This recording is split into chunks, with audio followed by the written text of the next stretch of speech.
বন্ধুরা, কলকাতা নাইট রাইডার্সের ম্যাক্সিমাম প্লেয়াররা কিন্তু এই মুহূর্তে কোনো না কোনো ফ্র্যাঞ্চাইজি লিগে খেলছে। তো এই ভিডিওতে আমরা কথা বলবো কলকাতা নাইট রাইডার্সের প্লেয়ারদের পারফরমেন্স নিয়ে।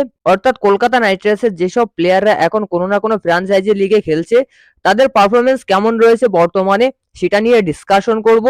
আর এই পারফরমেন্সের উপর ডিপেন্ড করে কি কলকাতা নাইট রাইডার্সের ফ্যানরা চ্যাম্পিয়ন হওয়ার স্বপ্ন দেখতে পারে সেটা নিয়েও কথা বলবো।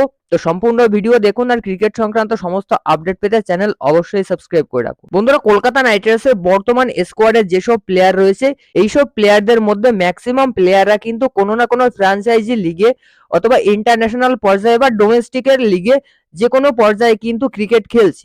তো আমরা প্রথমেই যদি জ্যাসন রায়কে নিয়ে কথা বলি, জ্যাসন রায় ওপেনার, তো ওপেনার নিয়ে প্রথমেই কথা বলবো জ্যাসন রায় এবং গুরবাজকে নিয়ে।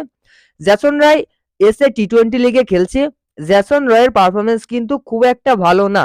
কেননা দেখুন, জ্যাসন রয় এসে টি-20 লিগে 6 ইনিংস খেলেছে, অর্থাৎ 6টা ম্যাচে ব্যাট করেছে। এই 6টা ম্যাচে জ্যাসন রায় 148 রান করেছে, টোটাল 148 রান। যেখানে জ্যাসন রয়ের এভারেজ রান হচ্ছে 25, অর্থাৎ 25। দেখো, এসএ টি-20 লিগে যেখানে খেলা হচ্ছে ওই লিগটায় কিন্তু প্রচুর রান হচ্ছে, প্রত্যেকটা ম্যাচে 200 প্লাস রান হচ্ছে। অর্থাৎ সেখানে কিন্তু ব্যাটিং পিচের উপর খেলা হচ্ছে। আপনারা দেখেছেন সাউথ আফ্রিকায় যে ম্যাচগুলোই হয় না কেন, লাস্ট 1 বছর ধরে যেসব ম্যাচ হচ্ছে, ইন্টারন্যাশনাল হোক অথবা ফ্রাঞ্চাইজি লিগের ম্যাচ হোক, প্রত্যেকটা ম্যাচে কিন্তু প্রায় 200 প্লাস, 180, 190 এরকম রান হচ্ছে। তো এরকম ফ্ল্যাট পিচে কিন্তু খেলা হচ্ছে এসএ টি-20 লিগে। সেই ফ্ল্যাট পিচে কিন্তু জ্যাসন রায় রান করতে পারছে না, স্ট্রাগল করছে। তো জ্যাসন রায় যদি এই মুহূর্তে ফর্মে না ফেরে কলকাতা নাইট রাইডার্সের হয়ে কিন্তু আইপিএল এ জ্যাসন রায় খুব একটা ভালো কিছু করতে পারবে না। কেননা এসএ টি-20 লিগ হোক বা আইএল টি-20 লিগ হোক, এইসব লিগে যদি রান করতে না পারে সেই সব ব্যাটাররা কিন্তু কখনোই আইপিএল এর মতো বড় টুর্নামেন্টে এসে রান করতে পারবে না। এছাড়াও কলকাতা নাইট রাইডার্সের হোম গ্রাউন্ড ইডেন গার্ডেন্স, আর ইডেন গার্ডেন্সে কিন্তু স্লো পিচ করা হয়, এখানে কিন্তু রান করাটা আরো কঠিন। সুতরাং জ্যাসন রয়কে নিয়ে কিন্তু একটা সমস্যা রয়েছে। রহমানুল্লাহ গুরবাজ খেলছে আইএল টি-20 লিগে, অর্থাৎ ইন্টারন্যাশনাল টি-20 লিগে ইউনাইটেড আরব আমিরাতে। তো সেখানে কিন্তু গুরবাজ মোটামুটি ভালো পারফরমেন্স করেছে। যেমন ধরুন, তোমার হচ্ছে গুরবাজ 3 ম্যাচ খেলেছে, 3 ম্যাচে 117 রান করেছে, এভারেজ রান 39, অর্থাৎ 39, এবং বেস্ট পারফরমেন্স হচ্ছে 3 ম্যাচে 81। প্রথম ম্যাচে করেছিল 81 রান, সেকেন্ড ম্যাচে করেছিল 15 রান, এবং থার্ড ম্যাচে করেছে 21 রান। গতকাল এই ম্যাচটাই কিন্তু কলকাতা নাইট রাইডার্সের টিমের বিরুদ্ধে, অর্থাৎ আবুধাবি নাইট রাইডার্সের বিরুদ্ধে করেছে। 7 বলে 21 রান। তো গুরবাজের পারফরমেন্সটা কিন্তু মোটামুটি ভালো আছে, খুব একটা এক্সট্রা অর্ডিনারি পারফরমেন্সও না, আর খুব খারাপ পারফরমেন্সও কিন্তু না। গুরবাজ মোটামুটি একটা এভারেজ পারফরমেন্স করছে। এরপর সব থেকে ভালো পারফরমেন্স যে প্লেয়ারটা এই মুহূর্তে করছে কলকাতা নাইট রাইডার্সে, সে হচ্ছে সুনীল নারিন। বন্ধুরা, সুনীল নারিন আইএল টি-20 লিগে খেলছে আবুধাবি নাইট রাইডার্সের হয়ে। আন্দ্রে রাসেলও আবুধাবি নাইট রাইডার্সের হয়ে খেলছে। আইএল টি-20 লিগে 3 ম্যাচ খেলেছে, 3 ম্যাচে টোটাল 4টে উইকেট নিয়েছে, যেখানে ইকোনমি রেট কিন্তু প্রায় 6 এর একটু বেশি, 6.1। বেস্ট বোলিং ফিগার হচ্ছে 4 ওভার বল করে 23 রান দিয়ে 2টো উইকেট। তো সুনীল নারিন কিন্তু ভালো পারফরমেন্স করছে, যেহেতু সুনীল নারিনের ইকোনমি রেট কিন্তু অনেকটা কম আছে। আর স্পেশালি আইএল টি-20 তে যে ম্যাচগুলো হচ্ছে, যে পিচে খেলা হচ্ছে, সেখানে কিন্তু প্রচুর ডিউ চলে আসছে। কেননা রাত 8টার থেকে ম্যাচ শুরু হচ্ছে, সেখানে স্পিনাররা কিন্তু খুব একটা সুবিধা করতে পারছে না। মুজিবুর রহমান বলুন, ওয়ানিন্দু হাসারাঙ্গা বলুন, বেশ ভালো ভালো কয়েকজন বড় স্পিনাররা কিন্তু সেখানে ভালো পারফরমেন্স করতে পারছে না। সেই পজিশন থেকে কিন্তু সুনীল নারিন ভালো পারফরমেন্স করছে।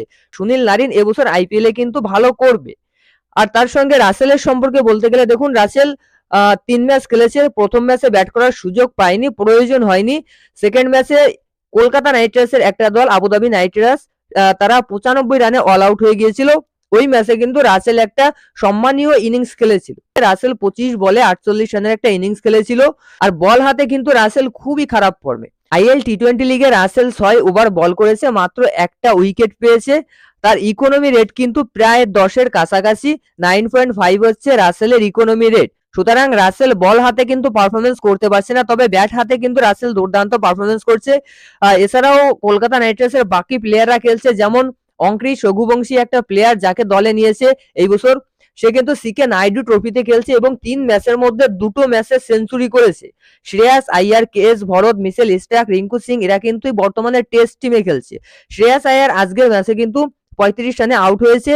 রিঙ্কু সিং ইন্ডিয়া এ টিমের হয়ে ইংল্যান্ড লায়ন্সের এগেইনস্টে খেলছে। প্রথম ইনিংসে কিন্তু রিঙ্কু সিং 4 বলে সুন্দর রানে আউট করেছে। তবে রিঙ্কু সিংকে নিয়ে কিন্তু কোনো প্রবলেম নেই এবং তার সঙ্গে মিচেল স্টার্ককে নিয়েও কিন্তু প্রবলেম নেই। বেশ কয়েকজন প্লেয়ার আছে যারা কিন্তু কলকাতা নাইট রাইডার্সের স্তম্ভ বলা চলে। যেমন রিঙ্কু সিং, মিচেল স্টার্ক, তারপর শ্রেয়াস আইয়ার, নীতিশ রানা, তারপর ভেঙ্কটেশ আইয়ার রয়েছে, Varun Chakravarthy, Andre Russell, Sunil Narine, এইসব প্লেয়ারদেরকে নিয়ে কিন্তু কোনো প্রবলেম নেই। এরা কিন্তু টি-20তে যথেষ্ট ভালো পারফরমেন্স করতে পারবে। যারা টেস্টে পারফরমেন্স করছে, যেমন কেএস ভরতও কিন্তু টেস্টে পারফরমেন্স করছে। শ্রেয়াস আইয়ার আজকে 35 রান করেছে ইংল্যান্ডের এগেইনস্টে টেস্টের। তো কলকাতা নাইট রাইডার্সের প্লেয়ারদের পারফরমেন্স দেখলে কিন্তু আপনারা বুঝতে পারবেন শুধুমাত্র জেসন রয় এবং রহমানুল্লাহ গুরবাজ এই দুজন প্লেয়ার বাদে কিন্তু খুব একটা খারাপ পারফরমেন্স কেউই করছে না। রহমানুল্লাহ গুরবাজের পারফরমেন্সটাও কিন্তু খুব একটা খারাপ না, এভারেজ পারফরমেন্স রয়েছে। এরকম পারফরমেন্স করলেও কিন্তু গুরবাজ প্লেইং ইলেভেনের সুযোগ পাবে। তবে মুজিবুর রহমান কিন্তু খুব একটা ভালো পারফরমেন্স করতে পারছে না। তার সঙ্গে শারফেন রাদারফোর্ড আইএল টি-20তে খেলছে, মুজিবুর রহমানও আইএল টি-20তে খেলছে। দুজন কিন্তু খুব ভালো পারফরমেন্স করতে পারছে না। শারফেন রাদারফোর্ড একটা ম্যাচে 0 রানে আউট হয়েছে, আরেকটা ম্যাচে কিন্তু 14 বলে 20 রান করেছিল, নট আউট ছিল এবং ম্যাচটা ফিনিশ করেছিল। তো আপনাদের কি মনে হচ্ছে কলকাতা নাইট রাইডার্সের এই প্লেয়ারদের পারফরমেন্স দেখে? কলকাতা নাইট রাইডার্স কি আইপিএল 2024-এ ভালো কিছু করতে পারবে? কমেন্টে জানান। ভিডিও ভালো লাগলে অবশ্যই লাইক করুন।